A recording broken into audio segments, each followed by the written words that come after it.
Hello friends, welcome back to NVR updates YouTube channel. SSP scholarship ಅಪ್ಡೇಟ್ಗೆ ಸ್ವಾಗತ. ಸಾಕಷ್ಟು ವಿದ್ಯಾರ್ಥಿಗಳಿಗಾದರೆ ಇನ್ನೂ OBC ಸ್ಟೂಡೆಂಟ್ಸು ಕೆಲವೊಂದು ವಿದ್ಯಾರ್ಥಿಗಳಾದರೆ ಇನ್ನೂ ಸ್ಕಾಲರ್ಶಿಪ್ಗೆ ಅಪ್ಲೈ ಮಾಡೋಕ್ಕಾಗ್ತಿಲ್ಲ ಅಂತ ಒಂದು ಸ್ಟೆಪ್ 2 ಅಲ್ಲಾದರೆ ನಮಗೆ ಡೇಟಾ ಆದರೆ ಫೆಚ್ ಆಗ್ತಿಲ್ಲ ಅಂತ ಕೇಳ್ತಿದ್ದೀರಾ. ಹಾಗೆ ಲಾಸ್ಟ್ ಡೇಟ್ ಬಗ್ಗೆ ಆದರೆ ತಿಳಿಸ್ಕೊಡಿ ಅಂತ ಕೇಳ್ತಾಯಿದ್ದೀರಾ. ಹಾಗೆ ಕೆಲವೊಂದು ವಿದ್ಯಾರ್ಥಿಗಳಾದರೆ ಅಟೆಸ್ಟೇಷನ್ ಬಗ್ಗೆ ಆದರೆ ತಿಳಿಸ್ಕೊಡಿ ಅಂತ ಕೇಳ್ತಿದ್ದೀರಾ. ಅದ್ರ ಬಗ್ಗೆ ಎಲ್ಲ ನಾನು ಕಂಪ್ಲೀಟಾಗಿ ಈ ವಿಡಿಯೋ ಎಲ್ಲಾದರೆ ತಿಳಿಸ್ಕೊಡ್ತೀನಿ. ಅದಕ್ಕೂ ಮುನ್ನ ನಮ್ಮ ಚಾನಲ್ಗೆ ಇನ್ನೂ ಯಾರು ಸಬ್ಸ್ಕ್ರೈಬ್ ಆಗಿಲ್ವೋ ಸಬ್ಸ್ಕ್ರೈಬ್ ಆಗಿ, ಹಾಗೆ ವಿಡಿಯೋ ಇನ್ಫಾರ್ಮೇಟಿವ್ ಅನಿಸಿದಲ್ಲಿ ತಪ್ಪದೇ ವಿಡಿಯೋಗಾದರೆ ಒಂದು ಲೈಕ್ ಆದರೆ ಮಾಡಿ, ಮುಂದೆ ಬರುವ ಎಲ್ಲ ಅಪ್ಡೇಟ್ಸ್ ಆದರೆ ಪಡ್ಕೊಳ್ಳಿ. ಬನ್ನಿ ಈಗ ವಿಡಿಯೋ ಆದರೆ ಸ್ಟಾರ್ಟ್ ಮಾಡೋಣ.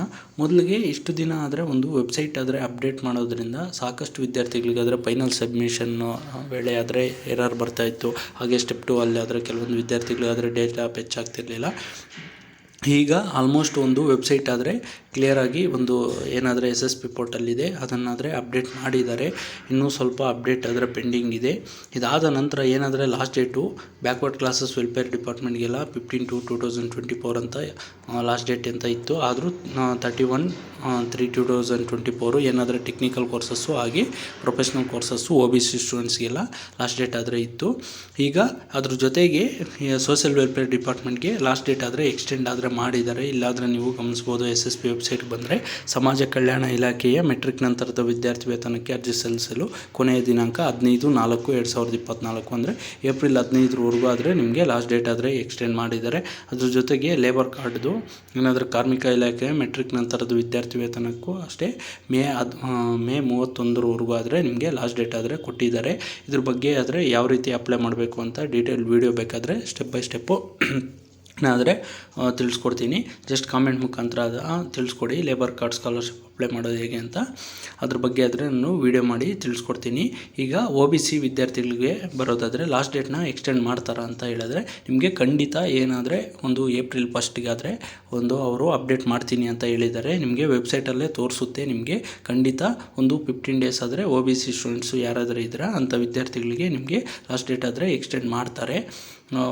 ಈಗಾಗಲೇ OBC backward classes welfare department ಕಡೆಯಿಂದ ಆದರೆ ತಿಳಿಸ್ಕೊಟ್ಟಿದ್ದಾರೆ ನಿಮಗೆ ಮತ್ತೆ ಎಕ್ಸ್ಟೆಂಡ್ ಮಾಡ್ತೀರಿ ಅಂತ. ಇದರ ನಂತರ ಸುಮಾರು ವಿದ್ಯಾರ್ಥಿಗಳಾದರೆ ಅಟೆಸ್ಟೇಷನ್ ಬಗ್ಗೆ ಆದರೆ ಡೌಟ್ಸ್ ಆದರೆ ಕೇಳ್ತಾ ಇದ್ದೀರಾ. ಅದ್ರ ಬಗ್ಗೆ ಆದರೆ ತಿಳಿಸ್ಕೊಡ್ತೀನಿ.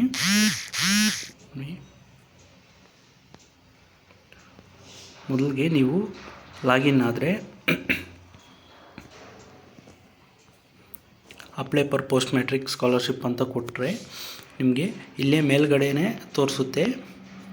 ನೋಡ್ಬೋದು, step 3 is related to attestation and or disabled for PUC ಹಾಗೆ ITI GTTC or diploma in polytechnic ಹಾಗೆ ಡಿಪ್ಲೊಮಾ ಇನ್ ನರ್ಸಿಂಗು, ಅದ್ರ ಜೊತೆಗೆ ಡಿಪ್ಲೊಮಾ ಇನ್ ಎಜುಕೇಷನ್ನು ಹಾಗೆ ಡಿಪ್ಲೊಮಾ ಇನ್ ಪ್ಯಾರಾಮೆಡಿಕಲ್ಲು ಮತ್ತು ಡಿಪ್ಲೊಮಾ ಇನ್ ಫಾರ್ಮಸಿ ಸ್ಟೂಡೆಂಟ್ಸು ಇಂಥ ಕೋರ್ಸಸ್ಸು. ಅದ್ರ ಜೊತೆಗೆ ಏನಾದರೆ above courses can enter final step details after step 4 ಅಂತ. ಏನಾದರೆ ಸ್ಟೆಪ್ 3 ಈ ಕೋರ್ಸಸ್ ಅವರಿಗೆ ರಿಲೇಟ್ ಆಗಿಲ್ಲ. ಅದ್ರ ಜೊತೆಗೆ ಯಾರೆಲ್ಲ MBA MTech ಯಾರೆಲ್ಲ PG CETಯಿಂದ ಬಂದಿದ್ರು ನಿಮಗೆ ಯಾರಿಗೆಲ್ಲ ಸ್ಟೆಪ್ 1 ಆದಮೇಲೆ ಸ್ಟೆಪ್ 2 ಹಾಗೆ ಸ್ಟೆಪ್ 3ಯಲ್ಲಿ ನಿಮಗೆ ಒಂದು ಯೂಸರ್ ಮ್ಯಾನ್ಯುಯಲ್ ಅಂತ ಈ ರೀತಿ ಆದರೆ MT ನಿಮಗೆ ತೋರಿಸುತ್ತೋ ಅಂಥ ವಿದ್ಯಾರ್ಥಿಗಳಿಗೂ ಯಾವುದೇ ರೀತಿ ಅಟೆಸ್ಟೇಷನ್ ಆದರೆ ಮಾಡೋ ಅಗತ್ಯವಿಲ್ಲ. ನೀವು ಡೈರೆಕ್ಟಾಗಿ ಸ್ಕಿಪ್ ಆಗಿ ನೆಕ್ಸ್ಟ್ ಸ್ಟೆಪ್ಗಾದರೆ ಹೋಗ್ಬೋದು. ಆಟೋಮೆಟಿಕ್ಕಾಗಿ ನಿಮಗೆ ಸ್ಟೆಪ್ 4 ಆದರೆ ತಗೊಳ್ಳುತ್ತೆ. ಇನ್ ಕೇಸು ಯಾರಿಗೆಲ್ಲ ಸ್ಟೆಪ್ 3ಯಲ್ಲಿ ಅಟೆಸ್ಟೇಷನಲ್ಲಿ ಇಲ್ಲಿ ಸ್ಯಾಲ್ರಿ ಸ್ಲಿಪ್ ಡೀಟೇಲ್ಸ್ ಅಪ್ಡೇಟ್ ಮಾಡೋದು, ಇಲ್ಲ ಡಿಫೆನ್ಸ್ ಕೋಟಾ ಸರ್ಟಿಫಿಕೇಟ್ ಏನಾದರೂ ಅಪ್ಡೇಟ್ ಮಾಡೋದು, ಅಂಥ ವಿದ್ಯಾರ್ಥಿಗಳಾದರೆ ನೀವು ಯಾವ ರೀತಿ ಅಟೆಸ್ಟೇಷನ್ನ ಮಾಡಿಸ್ಕೋಬೇಕು ಅಂತ ನಾನು ಕಂಪ್ಲೀಟಾಗಿ ನೆಕ್ಸ್ಟ್ ವೀಡಿಯೋಲ್ಲಾದರೆ ತಿಳಿಸ್ಕೊಡ್ತೀನಿ. ಜಸ್ಟ್ ನೀವು ನಮ್ಮ ಚಾನಲ್ಗಾದರೆ ಸಬ್ಸ್ಕ್ರೈಬ್ ಆಗಿರಿ, ನಿಮಗೆ ಕಂಪ್ಲೀಟ್ ಅಪ್ಡೇಟ್ಸ್ ಆದರೆ ಸಿಗ್ತಾ ಹೋಗುತ್ತೆ.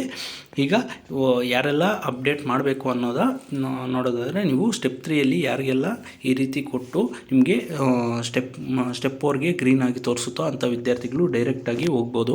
ನಿಮಗೆ ಯಾವುದೇ ರೀತಿ ಅಟೆಸ್ಟೇಷನ್ ಅನ್ನೋದು ಮ್ಯಾಂಡೇಟರಿ ಆದರೆ ಇಲ್ಲ. ಓನ್ಲಿ ಏನಾದರೆ ಸ್ಯಾಲ್ರಿ ಬರ್ತಿರೋ ಅಂಥ ಸ್ಟೂಡೆಂಟ್ಸು ಹಾಗೆ SC ST ವಿದ್ಯಾರ್ಥಿಗಳು ಯಾರೆಲ್ಲ 2.5 ಲ್ಯಾಕಿಂದ 10 ಲ್ಯಾಕು ಇನ್ಕಮ್ ಇದ್ದಿರೋ ಎಬೋವ್ ಇನ್ಕಮ್ ಇದ್ದಿರೋ ಅಪ್ಪರ್ ಇನ್ಕಮ್ಮು ಅಂಥ ವಿದ್ಯಾರ್ಥಿಗಳಿಗೆ, ಹಾಗೆ ಡಿಫೆನ್ಸ್ ಕೋಟಾ ಅವರು ಕೆಲವೊಂದು ವಿದ್ಯಾರ್ಥಿಗಳಿಗಾದರೆ ಕಂಪಲ್ಸರಿ ಇದೆ. ಅಂಥ ವಿದ್ಯಾರ್ಥಿಗಳು ಯಾವ ರೀತಿ ಫಿಲ್ ಮಾಡಬೇಕು ಅಂತ ನಾನು ಕಂಪ್ಲೀಟಾಗಿ ಬೇರೆ ವೀಡಿಯೋ ಅಲ್ಲಾದರೆ ಅಟೆಸ್ಟೇಷನ್ ಬಗ್ಗೆ ಆದರೆ ತಿಳಿಸ್ಕೊಡ್ತೀನಿ. ಇನ್ನು ಸ್ಟೆಪ್ 2 ಅಲ್ಲಿ ಯಾಕೆ ಎರರ್ ಬರ್ತಿದೆ, ಹಾಗೆ ಕೆಲವೊಂದು ವಿದ್ಯಾರ್ಥಿಗಳಾದರೆ ನಾವು second P U C first P U ಸಿಯಲ್ಲಿ ಓದಿದ್ದೀರಾ ಅಂತ ನೋ ಅಂತ ಕೊಟ್ಟರೆ, ಆಮೇಲೆ ಡೀಟೇಲ್ಸ್ ಆದರೆ ಎರರ್ ಬರ್ತಿದೆ, ನಮಗೆ ತೋರಿಸ್ತಿಲ್ಲ, ಫೆಚ್ ಆಗ್ತಿಲ್ಲ ಅಂತ ಕೇಳ್ತಿರೋ ಅಂಥ ವಿದ್ಯಾರ್ಥಿಗಳು ಮತ್ತೆ ನೀವು ರೀಲಾಗಿನ್ ಆಗಿ ಒಂದು ಸರಿ ಟ್ರೈ ಮಾಡಿ. ಏನಾದರೆ ನಾರ್ಮಲ್ ಡಿಗ್ರಿ, ಜನರಲ್ ಡಿಗ್ರಿ ಅಂತ ವಿದ್ಯಾರ್ಥಿಗಳಿಗೆ ಒ ಬಿ ಸಿ ಸ್ಟೂಡೆಂಟ್ಸ್ಗೆ ಲಾಸ್ಟ್ ಡೇಟ್ ಆದರೆ ಮುಗಿದಿದೆ. ಸೊ ಅದರಿಂದ ಕೆಲವೊಂದು ಒ ಬಿ ಸಿ ಸ್ಟೂಡೆಂಟ್ಸು ಏನಾದರೂ ನೀವು ಸ್ಟೆಪ್ 2 ಅಲ್ಲಿ ಫಿಲ್ ಮಾಡುವಾಗ ಏನಾದರೂ ಡೀಟೇಲ್ಸ್ ರಾಂಗ್ ಹಾಕಿದರೆ ನಿಮಗೆ ಒ ಬಿ ಸಿ ಸ್ಟೂಡೆಂಟ್ಸ್ಗೆ ಲಾಸ್ಟ್ ಡೇಟ್ ಆದರೆ ಓವರ್ ಅಂತ ತೋರಿಸಿರುತ್ತೆ. ಅದರಿಂದ ನೀವು ಕೇರ್ಫುಲ್ಲಾಗಿ ಸ್ಟೆಪ್ 2 ಅಲ್ಲಿ ಏನಾದರೂ ನಾನು ಪ್ರೀವಿಯಸ್ ವೀಡಿಯೋ ಮಾಡಿದ್ದೀನಿ ಸ್ಟೆಪ್ ಬೈ ಸ್ಟೆಪ್ಪು, ಆ ವಿಡಿಯೋನ ನೋಡಿಕೊಂಡು ಗಮನಿಸಿ ನೀಟಾಗಾದರೆ ಹಾಕಿ. ಇನ್ ಕೇಸು ಅಲ್ಲಿಗೂ ನಿಮಗೆ ಒ ಬಿ ಸಿ ಸ್ಟೂಡೆಂಟ್ಸ್ಗೆ ಯಾರಿಗೆಲ್ಲ ಅಪ್ಲೈ ಮಾಡೋಕ್ಕಾಗಲಿಲ್ವೋ ನೀವಾದರೆ ಸ್ವಲ್ಪ ದಿನ ಆದರೆ ವೆಯ್ಟ್ ಮಾಡಿ, ನಿಮಗೆ ಮತ್ತೆ ಲಾಸ್ಟ್ ಡೇಟ್ ಆದರೆ ಎಕ್ಸ್ಟೆಂಡ್ ಮಾಡ್ತಾರೆ, ನಾನಾದರೆ ಅಪ್ಡೇಟ್ ಮಾಡಿಕೊಡ್ತೀನಿ. ಹಾಗೆ ಎಸ್ ಎಸ್ ಪಿ ಕಡೆಯಿಂದನೂ ತಿಳಿಸ್ಕೊಟ್ಟಿದ್ದಾರೆ ಮತ್ತೆ ಲಾಸ್ಟ್ ಡೇಟ್ನ ಎಕ್ಸ್ಟೆಂಡ್ ಮಾಡ್ತೀರಿ ಅಂತ. ನೀವಾದರೆ ಲಾಸ್ಟ್ ಡೇಟ್ ಬಗ್ಗೆ ಆದರೆ ವರಿ ಆಗೋ ಅಗತ್ಯವಿಲ್ಲ. ಹಾಗೆ ವೆಬ್ಸೈಟ್ನೂ ಅಪ್ಡೇಟ್ ಮಾಡ್ತಾರೆ, ಯಾರಿಗೆಲ್ಲ ಏನೇನು ಪ್ರಾಬ್ಲಮ್ ಇದೆಯೋ ಅದೆಲ್ಲ ಖಂಡಿತ ಸಾರ್ಟ್ ಔಟ್ ಮಾಡ್ತಾರೆ. ಇನ್ನೂ ಹೆಚ್ಚಿಗೆ ಏನಾದರೂ ಡೌಟ್ಸ್ ಇದ್ದರೆ ಕಮೆಂಟ್ ಮುಖಾಂತರ ಆದರೆ ತಿಳಿಸ್ಕೊಡಿ. That's all for this video. Keep watching NVR updates for more educational and scholarship related updates. Thanks for watching guys. ಮುಂದಿನ ವಿಡಿಯೋಲಿ ಸಿಗೋಣ.